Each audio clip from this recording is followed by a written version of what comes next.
Hello friends, welcome to किताब summary. क्या आपने कभी महसूस किया है कि कुछ लोग आपको सिर्फ एक बात से अपसेट कर देते हैं? किसी का रूड रिप्लाई, किसी का इग्नोर करना, किसी का क्रिटिसिज्म, और आपका पूरा मूड खराब हो जाता है। आप बाहर से नॉर्मल दिखते हो, लेकिन अंदर लगातार वही बातें चल रही होती है कि उसने ऐसा क्यों कहा, मैंने जवाब क्यों नहीं दिया, लोग मुझे सीरियसली क्यों नहीं लेते। और धीरे धीरे आप रियलाइज करते हो कि लोग आपको सिर्फ हर्ट नहीं कर रहे, बल्कि वो आपके इमोशन को कंट्रोल कर रहे हैं। और सबसे डेंजरस बात, उन्हें पता होता है कि आपको कैसे ट्रिगर करना है। तो आज की इस पावरफुल बुक समरी में हम बात करेंगे रिएक्ट टू नथिंग की, जिसे लिखा है आर्चर वेल्स ने। ये किताब सिर्फ काम रहने की बात नहीं करती, बल्कि आपको सिखाती है कि कैसे इमोशनली अनशेकेबल बनना है, कैसे लोगों की नेगेटिविटी के बीच भी अपने माइंड को स्टेबल रखा जाए, कैसे बिना चिल्लाए पावरफुल बना जाए, और कैसे साइलेंस को अपनी स्ट्रेंथ बनाया जाए। तो इस कहानी की शुरुआत होती है राधा से। 2 साल पहले राधा एक ऐसी इंसान थी जो हर छोटी बात से इमोशनली डिस्टर्ब हो जाती थी।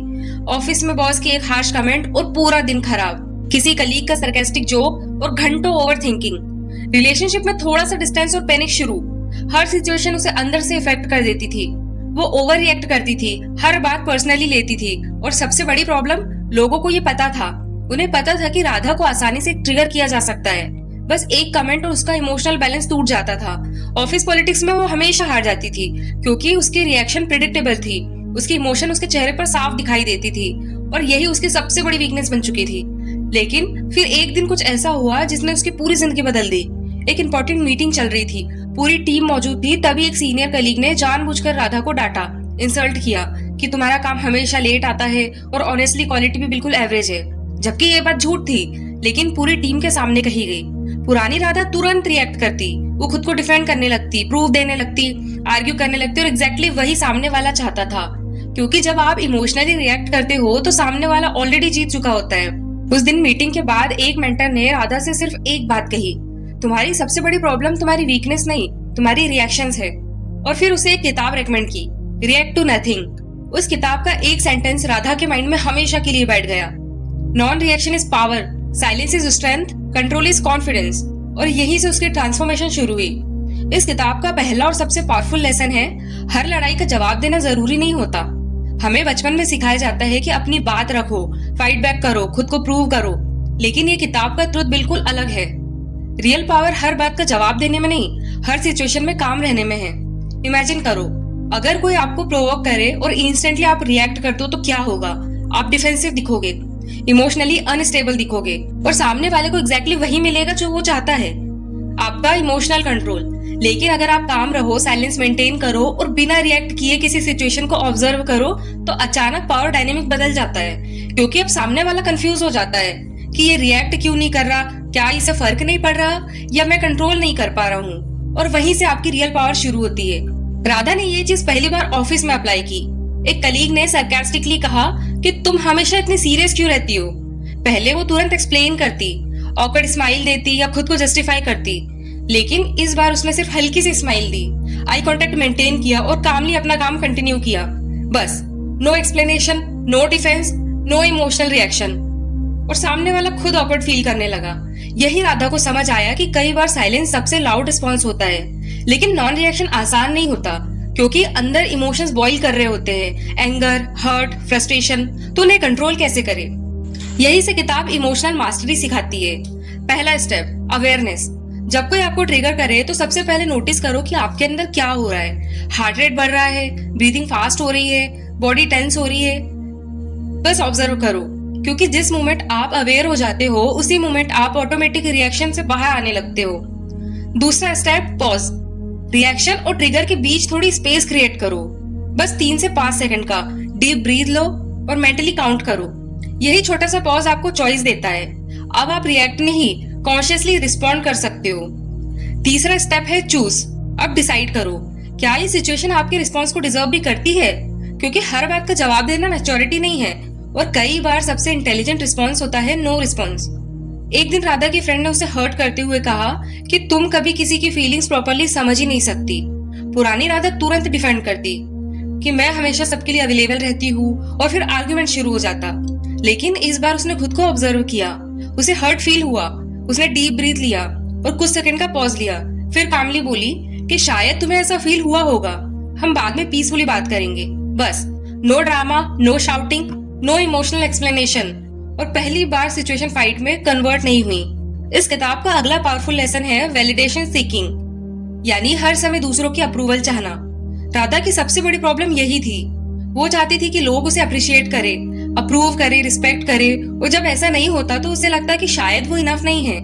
लेकिन फिर उसने किताब में एक लाइन पढ़ी, the moment you need someone's approval you give them power over you. और ये रियलाइजेशन उसके लिए लाइफ चेंजिंग थी, क्योंकि सच यही है, अगर आपकी खुशी दूसरों के अप्रूवल पर डिपेंड करती रही तो आपकी इमोशनल स्टेट हमेशा उनके कंट्रोल में रहेगी। आज किसी ने अप्रिशिएट किया तो आप हैप्पी, कल इग्नोर किया तो इनसिक्योर, और ये साइकिल कभी खत्म नहीं होती। इसीलिए किताब कहती है कि दूसरों से वैलिडेशन मांगना बंद करो, खुद को वैलिडेट करना सीखो। राधा ने एक सिंपल हैबिट शुरू की। हर रात वो खुद से 3 सवाल पूछती। पहला, क्या आज मैंने कुछ अच्छा किया? दूसरा, क्या मुझे खुद पर किसी बात का गर्व है? और तीसरा, क्या मैं कल बेहतर बना सकती हूँ? और धीरे धीरे उसे रियलाइज हुआ, जब आप खुद को रिस्पेक्ट देना शुरू करते हो, दुनिया के अप्रूवल की जरूरत कम पड़ने लगती है, और वहीं से रियल कॉन्फिडेंस पैदा होता है। अब किताब एक और पावरफुल कॉन्सेप्ट इंट्रोड्यूस करती है, मेंटल आर्मर। क्योंकि दुनिया में क्रिटिसिज्म हमेशा रहेगा, नेगेटिविटी हमेशा रहेगी, रिजेक्शन भी रहेगा, तो इमोशनली टूटने की बजाय मेंटली स्ट्रांग कैसे बने? पहली टेक्निक है इमोशनल डिटैचमेंट। इसका मतलब इमोशनलेस बनना नहीं है, इसका मतलब है अपनी इमोशन को ऑब्जर्व करना और उनसे कंट्रोल्ड ना होना। जब कोई इंसल्ट करे तो इंस्टेंटली टूटने की बजाय खुद से कहो, इंटरेस्टिंग, ये इंसान मुझे हर्ट करने की कोशिश कर रहा है। बस इतना डिस्टेंस ही आपको इमोशनल कंट्रोल देता है। दूसरी टेक्निक, रीफार्मिंग। हर नेगेटिव सिचुएशन को अलग पर्सपेक्टिव से देखना। अगर कोई क्रिटिसाइज करे तो तुरंत पर्सनली मत लो, खुद से पूछो, क्या इसमें कुछ सीखने लायक है? अगर है तो इम्प्रूव करो, अगर नहीं तो छोड़ दो। हर क्रिटिसिज्म अटैक नहीं होता और हर ओपिनियन तुरंत नहीं होता। फिर राधा ने अपनी जिंदगी की सबसे इंपॉर्टेंट चीज सीखी, बाउंड्रीज। क्योंकि अगर आप बाउंड्रीज सेट नहीं करते तो लोग आपकी इमोशनल एनर्जी यूज करते रहेंगे। एक कलीग बार बार पब्लिक में उसकी मिस्टेक पॉइंट आउट करता था। पहले वो साइलेंटली टॉलरेट करती रही, लेकिन इस बार उसने कामली कहा, अगर कोई फीडबैक हो तो डायरेक्टली मुझसे बात करो, पब्लिक में नहीं। नो एंगर, नो ड्रामा, बस क्लियर बाउंड्री। और सरप्राइजिंगली लोगों का बिहेवियर बदलने लगा, क्योंकि दुनिया आपको वही ट्रीटमेंट देती है जो आप टॉलरेट करते हो। अब राधा धीरे धीरे काम रहना सीख रही थी। वो अपनी पूरी पर्सनैलिटी बदल रही थी। पहले हर छोटी सिचुएशन उसे इमोशनली हिला देती थी, लेकिन अब वो हर चीज को ऑब्जर्व करने लगी थी। और सबसे बड़ा फर्क ये था कि अब लोग उसे आसानी से मैनिपुलेट नहीं कर पा रहे थे, क्योंकि जब किसी इंसान की रिएक्शंस प्रेडिक्टेबल नहीं रहती तो उसे कंट्रोल करना ऑलमोस्ट इम्पॉसिबल हो जाता है। एक दिन ऑफिस में एक इंटरेस्टिंग सिचुएशन हुई। एक कलीग ने मैनेजर के सामने जानबूझकर राधा के प्रोजेक्ट को क्रिटिसाइज करना शुरू कर दिया। ऑनेस्टली मुझे नहीं लगता कि यह अप्रोच प्रैक्टिकल है। शायद राधा को क्लियरिटी नहीं है कि वो क्या कर रही है।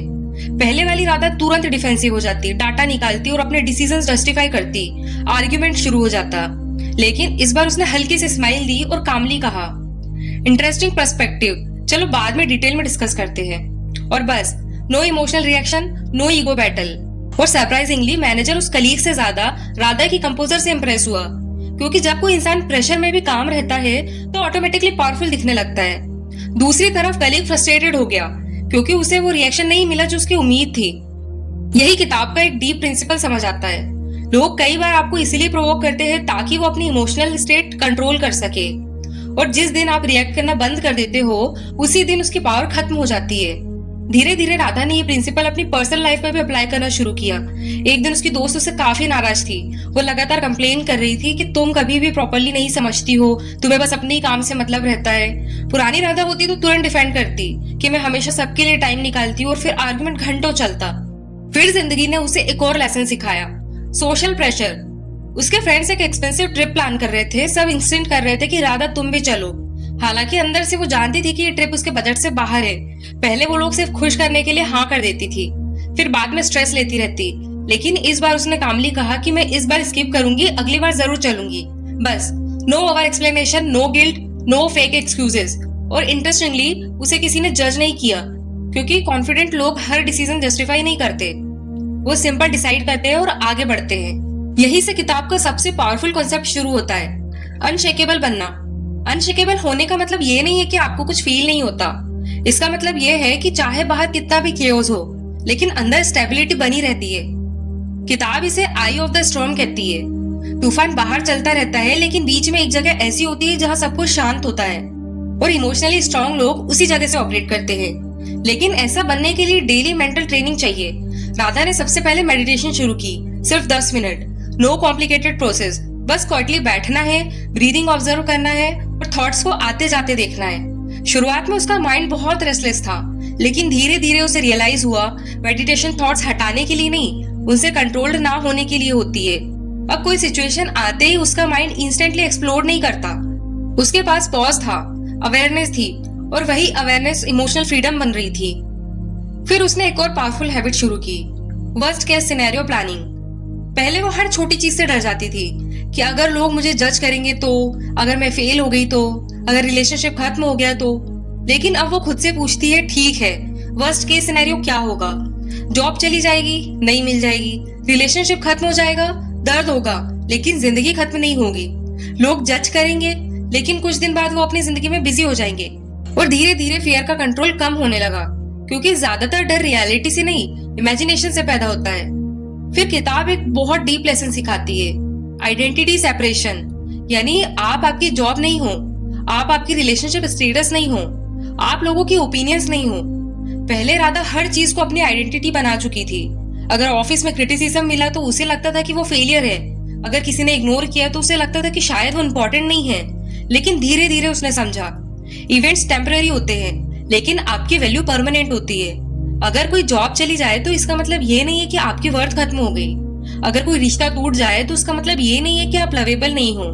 और यही रियलाइजेशन इंसान को इमोशनली इंडिपेंडेंट बनाती है। अब राधा सिर्फ काम नहीं कर रही थी, वो स्मार्ट भी बन रही थी। उसने एक पावरफुल टेक्निक सीखी, स्ट्रेटेजिक साइलेंस। कई बार सामने वाला सिर्फ आपकी रिएक्शन चाहता है। अगर आप तुरंत जवाब दे देते हो तो गेम शुरू हो जाता है, लेकिन अगर आप शांत रहो तो सामने वाला खुद अनकंफर्टेबल होने लगता है, क्योंकि साइलेंस कई बार सबसे पावरफुल आंसर होता है। एक और टेक्निक थी, ह्यूमर डिफ्लेक्शन। अगर कोई सरकास्टिकली बोले, वाह आज तो बहुत लेट आई हो, तो डिफेंसिव होने की बजाय राधा मुस्कुराकर कहती, हाँ ड्रामेटिक एंट्री जरूरी थी, और वही टेंशन खत्म, क्योंकि ह्यूमर नेगेटिविटी की एनर्जी तोड़ देता है। फिर उसने सीखी ग्रे रॉक मेथड। ये टेक्निक खासकर मैनिपुलेटेड लोगों के लिए होती है। अगर कोई बार बार आपको प्रोवोक करता है तो उसे बोरिंग रिस्पॉन्स दो, no emotional reaction, no long explanation, क्योंकि मैनिपुलेटर्स इमोशन पर सर्वाइव करते हैं, और जिस दिन उन्हें रिएक्शन मिलना बंद हो जाता है वो इंटरेस्ट खो देते हैं। लेकिन ये ट्रांसफॉर्मेशन ओवरनाइट नहीं होती। पहले महीने राधा को सब ऑकवर्ड लगा, उसे लगता था कि शायद वो फेक बिहेव कर रही है। कई बार वो फिर से रिएक्ट कर जाती, फिर रिग्रेट करती, लेकिन उसने प्रैक्टिस जारी रखी। दूसरे महीने उसने नोटिस किया कि कुछ सिचुएशंस में वो जेन्युइनली काम रह पा रही है। तीसरे महीने लोगों ने नोटिस करना शुरू किया कि राधा पहले से ज्यादा कंपोज लगती है, और धीरे धीरे उसका नया पर्सनैलिटी ट्रेट बन गया। अब लोग उसे आसानी से ट्रिगर नहीं कर पाते थे, और सबसे बड़ा फर्क, अब वो खुद को पावरफुल फील करने लगी थी। लेकिन यहाँ एक बहुत जरूरी बात किताब क्लियर करती है, नॉन रिएक्शन का मतलब इमोशन लेस बनना नहीं है, इसका मतलब इमोशन को दबाना भी नहीं है। आप हर्ट फील कर सकते हो, एंग्री फील कर सकते हो, लेकिन जरूरी नहीं कि हर इमोशन को तुरंत बाहर एक्सप्लोड किया जाए। इमोशन महसूस करना नेचुरल है, लेकिन इमोशन के द्वारा कंट्रोल होना डेंजरस है। और दूसरी बड़ी मिस्टेक, लोग ये कहते हैं कि काम बनने के चक्कर में पैसे बन जाते हैं, हर चीज टॉलरेट करने लगते हैं। लेकिन नॉन रिएक्टिव का मतलब वीक बनना नहीं है, इसका मतलब है स्मार्टली चूज करना कि कौन सी बैटल वर्थ फाइटिंग है। कुछ सिचुएशंस इग्नोर करनी चाहिए और कुछ में क्लियरली स्टैंड लेना चाहिए। यही इमोशनल इंटेलिजेंस है। फिर राधा ने अपने लिए एक सिंपल प्रैक्टिस रूटीन बनाया। हर सुबह वो 5 मिनट विजुअलाइज करती, अगर आज कोई मुझे ट्रिगर करेगा तो मैं कैसे कामली रिस्पॉन्ड करूंगी। और हर रात वो खुद से पूछती कि आज मैंने कहाँ अच्छा कंट्रोल रखा, कहाँ मैं अननेसेसरली रिएक्ट कर गई, और क्या कल मैं बेहतर कर सकती हूँ। और धीरे धीरे उसका पूरा माइंडसेट बदलने लगा, क्योंकि कॉन्फिडेंस कोई चीज नहीं है जो अचानक से मिल जाए। कॉन्फिडेंस एक हैबिट है जिसे डेली प्रैक्टिस करना चाहिए। कॉन्फिडेंस एक हैबिट है, एक डेली प्रैक्टिस है। और जब आप बार बार खुद को इमोशनली कंट्रोल करना सीख जाते हो तो दुनिया आपको अलग नजरिए से देखने लगती है। लेकिन सबसे इम्पोर्टेंट बात, आप खुद को अलग महसूस करने लगते हो। और धीरे धीरे राधा को ये समझ आने लगा था कि असली फ्रीडम बाहर की सिचुएशन बदलने से नहीं आती, बल्कि अपने रिएक्शंस पर कंट्रोल पाने से आती है। पहले अगर कोई सोशल मीडिया पर कमेंट टाइप कर देता तो उसका पूरा मूड खराब हो जाता था। वो रिप्लाई टाइप करती, डिलीट करती, फिर दोबारा लिखती और घंटों सोचती रहती कि लोग ने उसके बारे में ऐसा क्यों सोचा होगा। लेकिन अब उसने एक नया रूल बना लिया था, हर बात का जवाब देना जरूरी नहीं है। कई लोग डिस्कशन नहीं चाहते, रिएक्शन चाहते हैं, और जिस मोमेंट पे आप उन्हें रिएक्शन दे देते हो वो जीत जाते हैं। अगर कोई अननेसेसरी नेगेटिविटी फैलाता है तो राधा सिंपल इग्नोर करती है या ब्लॉक करके आगे बढ़ जाती है, क्योंकि उसने समझ लिया था don't feed the trolls. Her battle लड़ना इंटेलिजेंस नहीं होता, कुछ बैटल्स इग्नोर करना ही विजडम होता है। और धीरे धीरे उसे नॉन रिएक्शन के रियल बेनिफिट्स दिखने लगे। सबसे पहला बेनिफिट था मेंटल पीस। पहले उसका माइंड हमेशा रिएक्टिव मोड में रहता था। कोई कुछ बोल दे तो उसे घंटों सोचती रहती थी कि उसने ऐसा क्यों कहा, मुझे जवाब देना चाहिए था, लोग अब मेरे बारे में क्या सोचेंगे। लेकिन अब उसका माइंड लाइटर रहने लगा था। कोई कुछ बोलता तो उसे एक्नॉलेज करती और आगे बढ़ जाती। No overthinking, no mental drama. और शायद पहली बार उसे इनर पीस फील होने लगी थी। और दूसरा बड़ा बदलाव उसके रिलेशनशिप में नजर आया। पहले छोटी छोटी बातों पर आर्ग्यूमेंट्स हो जाते थे, क्योंकि वो हर क्रिटिसिज्म को पर्सनल अटैक समझ लेती थी। लेकिन अब वो सुनना सीख रही थी, पॉज ले रही थी और इमोशनली एक्सप्लोड किए बिना बात करना सीख रही थी। रिजल्ट, आर्ग्यूमेंट्स कम हो गए, मिसअंडरस्टैंडिंग्स कम हो गई और लोग उसके साथ ज्यादा सेफ फील करने लगे, क्योंकि काम लोग रिलेशनशिप में स्टेबिलिटी लाते हैं। और धीरे धीरे ऑफिस में भी चीजें बदलने लगी। लेकिन सबसे पावरफुल बदलाव था सेल्फ रिस्पेक्ट। पहले वो खुद को हर आर्ग्यूमेंट में प्रूव करने की कोशिश करती रहती थी, लेकिन अब उसने खुद को प्रोटेक्ट करना शुरू कर दिया था। अब वो हर इंसल्ट पर रिएक्ट नहीं करती थी, हर ओपिनियन को सीरियसली नहीं लेती थी और हर चीज उसके अंदर एक साइलेंट कॉन्फिडेंस बिल्ड कर रही थी। क्योंकि जब आप अपनी डिग्निटी मेंटेन करते हो तो अंदर से खुद के लिए रिस्पेक्ट बढ़ने लगती है। और एक और चीज उसने नोटिस की, रिएक्शन बहुत एनर्जी कंज्यूम करता है। हर बार एंग्री होना, डिफेंसिव होना, एक्सप्लेन करना, ये सब मेंटली एग्जॉस्टिंग होता है। इस किताब में एक लाइन आती है, every reaction is an energy leak. और ये बात राधा को डीपली समझ आने लगी। पहले वो छोटी छोटी चीजों में इतनी एनर्जी वेस्ट कर देती थी कि इंपॉर्टेंट गोल्स के लिए फोकस ही नहीं बचता था। लेकिन अब उसकी एनर्जी बचने लगी थी और वही एनर्जी वो अपनी ग्रोथ में लगाने लगी। फिर उसके अंदर कुछ पावरफुल माइंडसेट शिफ्ट होने लगे। पहले वो सोचती थी कि मुझे हर चीज का जवाब देना पड़ेगा, लेकिन अब वो सोचती है कि मैं चूज कर सकती हूँ कि कहाँ रिस्पॉन्ड करना है और कहाँ नहीं। और यही चॉइस उसे पावरफुल बना रही थी। पहले वो कॉन्स्टेंटली वरीड रहती थी कि लोग क्या सोचेंगे, पर अब उसका सवाल बदल चुका था, मैं खुद के बारे में क्या सोचती हूँ। ये शिफ्ट छोटी लगती है लेकिन जिंदगी बदल देती है, क्योंकि जिस दिन आपका फोकस लोगों के अप्रूवल से हटकर सेल्फ रिस्पेक्ट पर आ जाता है, उस दिन इमोशनल फ्रीडम शुरू हो जाती है। और फिर उसने एक और डीप चीज नोटिस की, जब कोई इंसान अननेसेसरली हर्ट करने की कोशिश करता है तो वह एक्चुअली अपना कैरेक्टर रिवील कर रहा होता है। पहले अगर कोई रूड बिहेव करता तो राधा सोचती शायद मुझ में ही कुछ कमी थी, लेकिन अब वो समझ चुकी थी कि कई बार लोगों का बिहेवियर आपके बारे में नहीं, उनके ओन पेन, इनसिक्योरिटीज और फ्रस्ट्रेशन के बारे में होता है। और ये रियलाइजेशन बहुत लिबरेटिंग थी। अब उसका गोल हर आर्गुमेंट जीतना नहीं था, उसका गोल था अपनी कंपोजर मेंटेन करना, क्योंकि कई बार टेक्निकली जीतकर भी इंसान इमोशनली हार जाता है और कई बार साइलेंस मेंटेन करके भी इंसान पावरफुल बन जाता है। लेकिन जिंदगी हमेशा सिंपल नहीं होती, कुछ सिचुएशन बहुत ट्रिकी होती है, जैसे पेसिव एग्रेसिव पीपल। एक दिन किसी ने सरकास्टिकली कहा, नाइस शर्ट, क्लियरेंस सेल से ली क्या? पहले वाली राधा इंस्टेंटली डिफेंसिव हो जाती, लेकिन अब उसने स्माइल करके कहा, मे भी तुम्हें भी ट्राई करनी चाहिए, और वही बात खत्म। क्योंकि सरकास्टिक लोग आपके रिएक्शन से एनर्जी लेते हैं और जब उन्हें रिएक्शन नहीं मिलता तो उनका गेम फेल हो जाता है। फिर उसने सिचुएशंस को हैंडल करना सीखा। कभी कभी लोग आपको ही डाउट करवाने लगते हैं, जैसे कि तुम ओवर रिएक्ट कर रही हो या ऐसा कुछ हुआ ही नहीं। पहले वो कंफ्यूज हो जाती थी, लेकिन अब उसने कामली कहना सीख लिया था कि मैं अपनी फीलिंग्स और एक्सपीरियंस जानती हूँ, बस नो अननेसेसरी आर्ग्यूमेंट। क्योंकि इमोशनली मैच्योर लोग हर चीज प्रूव करने की कोशिश नहीं करते। एक बार पब्लिक में उसे किसी ने एम्बैरेस करने की कोशिश की। पहले वो पैनिक कर जाती, लेकिन अब उसने कामली कहा कि हम इस पर प्राइवेट में बात कर सकते हैं। और अचानक पूरा डायनेमिक बदल गया, क्योंकि कंपोज्ड बिहेवियर सामने वाले को इमेच्योर दिखाने लगता है। फिर उसने गिल्ट मैनिपुलेशन पहचानना सीख लिया। अगर तुम सच में केयर करती हो तो ये करती। पहले वो गिल्ट में आकर हाँ बोल देती थी, लेकिन अब उसने बाउंड्रीज बनाना सीख ली थी कि मैं समझती हूँ तुम कहाँ डिसअपॉइंटेड हो, लेकिन मैं ये नहीं कर सकती। Simple, clear, respectful, no guilt, no over explanation. और धीरे धीरे उसे समझ आया कि इमोशनल मास्टरी परफेक्शन नहीं होती। कभी कभी वो फिर भी ट्रिगर हो जाती थी, कभी रिएक्ट कर देती थी, लेकिन अब फर्क ये था कि अब वो खुद को जज नहीं करती। वो खुद से कहती, ओके आज मैं स्लिप कर गई, कल मैं बेहतर बनूंगी। और यही सेल्फ कंपैशन उसे कंसिस्टेंट बना रही थी। किताब का सबसे पावरफुल हिस्सा आता है जब साइंस एक्सप्लेन करती है। जब आपको कोई ट्रिगर करता है तो ब्रेन का इमोशनल सेंटर एक्टिवेट हो जाता है, इसीलिए अचानक हार्ट रेट बढ़ जाता है, एंगर आ जाता है और इंस्टेंट रिएक्शन निकलने लगती है। लेकिन जब आप पॉज लेते हो, डीप ब्रीथ लेते हो, तो आपका रैशनल ब्रेन एक्टिव होने लगता है और तब आप रिएक्ट नहीं, रिस्पॉन्ड करते हो। और यही रीजन है कि पॉज इतनी पावरफुल टेक्निक है। और सबसे अमेजिंग बात, जब आप बार बार काम रिस्पॉन्ड प्रैक्टिस करते हो तो आपका ब्रेन लिटरली रीवायर होने लगता है। धीरे धीरे नॉन रिएक्शन आपकी हैबिट बन जाती है। फिर आपको काम रहने के लिए फोर्स नहीं करना पड़ता, वो नेचुरली होने लगता है। फिर राधा को इस पूरी जर्नी की सबसे बड़ी रियलाइजेशन मिली। इस किताब में एक लाइन थी जिसे उसने अंदर तक बदल दिया। The person who angers you controls you. और अचानक अब उसे समझ आ गया कि जब कोई इंसान उसे अपसेट कर देता था, उसका मूड कंट्रोल करता था, उसकी पीस छीन लेता था, तो इनडायरेक्टली वो इंसान आपके ऊपर पावर गेन कर लेता था। और उसी दिन से उसने डिसाइड किया कि कोई उसकी इमोशन का रिमोट कंट्रोल अपने हाथ में नहीं रखेगा, क्योंकि असली कॉन्फिडेंस लाउड में नहीं, अपने अंदर की स्टेबिलिटी बनाने में है। चाहे दुनिया जैसा भी बिहेव करे, मगर आप सेंट्रल रहो। और उसी दिन से राधा ने अपनी पूरी जर्नी की सबसे बड़ी रियलाइजेशन हुई, असल ताकत लाउड होने में नहीं, हर आर्ग्यूमेंट जीतने में नहीं, बल्कि उस शांति में होती है जहां सामने वाला आपको प्रोवोक करने की पूरी कोशिश करे और फिर भी आप इमोशनली टूटो नहीं। एक दिन ऑफिस में वही सीनियर कलीग जिसने पहले सबके सामने इंसल्ट किया था, फिर से अननेसेसरी कमेंट करने लगा। पहले वाली राधा होती तो इंस्टेंटली डिफेंसिव हो जाती, लेकिन इस बार कुछ अलग हुआ। ना गुस्सा आया, ना हर्ट फील हुआ, ना फ्रस्ट्रेशन, बस एक नेचुरल साइलेंस था। और उसी मोमेंट उसे एहसास हुआ कि अब इस इंसान का मुझ पर कंट्रोल खत्म हो चुका है।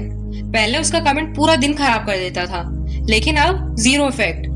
पर सबसे इंटरेस्टिंग बात, ये चीज सामने वाले के लिए बहुत फ्रस्ट्रेटिंग थी, क्योंकि मैनिपुलेटिव लोग तभी पावरफुल फील करते हैं जब वो इमोशन को कंट्रोल कर पाते हैं। लेकिन जिस दिन आप इमोशनली स्टेबल हो जाते हो, उस दिन उनका लेवरेज खत्म हो जाता है। यही इस किताब का सबसे पावरफुल मैसेज छुपा है। फ्रीडम का मतलब दूसरों को कंट्रोल करना नहीं, फ्रीडम का मतलब है दूसरों को खुद पर कंट्रोल ना करने देना। उनके ओपिनियंस, जजमेंट, मूड, नेगेटिविटी, इनमें से कोई भी आपकी पीस डिसाइड ना करे। और जब इंसान इस लेवल तक पहुंच जाता है तो अजीब सी इमोशनल फ्रीडम महसूस होती है। एक ऐसी फ्रीडम जो बाहर की दुनिया बदलने से नहीं, अंदर की स्टेबिलिटी से आती है। अब राधा ने कुछ प्रैक्टिकल टूल्स अपनी लाइफ में हिस्सा बना लिए। पहला टूल था 10-10 रूल। जब भी कोई बात उसे ट्रिगर करती, वो खुद से पूछती कि क्या ये चीज 10 मिनट बाद मैटर करेगी, 10 घंटे बाद, 10 दिन बाद। और ज्यादातर बार आंसर होता नो। तो फिर अभी इतनी एनर्जी वेस्ट क्यों करूं? और ये सवाल अननेसेसरली रिएक्शन को रोक देता था। दूसरी टेक्निक थी स्टॉप, यानी पहले रुकना, ब्रीथ करना और फिर इमोशंस ऑब्जर्व करना। उसके बाद कॉन्शियसली डिसाइड करना कि रिस्पॉन्ड कैसे करना है। और ये छोटी सी हैबिट उसकी जिंदगी बदल रही थी। उसने एक पर्सनल मंत्र भी बना लिया था, मैं अपने रिएक्शंस की मालिक हूँ। जब भी कोई डिफिकल्ट सिचुएशन आती तो वो ये लाइन मेंटली रिपीट करती और धीरे धीरे उसका ब्रेन ऑटोमेटिकली काम होने लगा। फिर उसने फ्यूचर सेल्फ विजुअलाइजेशन शुरू की। तो अगर तुम भी ऐसी छोटी छोटी बातों से ट्रिगर हो जाते हो, लोगों की ओपिनियन से हर्ट होते हो और हर क्रिटिसिज्म को पर्सनल ले लेते हो, तो आज से एक छोटा सा चेंज शुरू करो। हर सिचुएशन में खुद से पूछो कि क्या मुझे सच में रिएक्ट करने की जरूरत है, क्योंकि कई बार साइलेंस कमजोरी नहीं, सबसे बड़ी ताकत होती है। और याद रखो, रिएक्शन वीकनेस हो सकती है, लेकिन कॉन्शियस रिस्पॉन्ड करना हमेशा स्ट्रेंथ होता है। अगर इस वीडियो की किसी बात ने तुम्हें अंदर तक हिट किया हो, तो ये उन लोगों तक जरूर शेयर करो जो इमोशनली एग्जॉस्ट फील कर रहे हैं।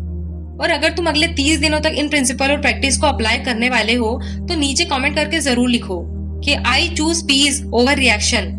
क्योंकि जिंदगी बदलना हमेशा बड़े कदमों से शुरू नहीं होता, कभी कभी सिर्फ एक पॉज से शुरू होता है। और अगर आपको ये वीडियो पसंद आया हो तो चैनल को सब्सक्राइब, वीडियो को लाइक और अपने फ्रेंड्स के साथ शेयर जरूर करो। मिलते हैं अगली वीडियो में।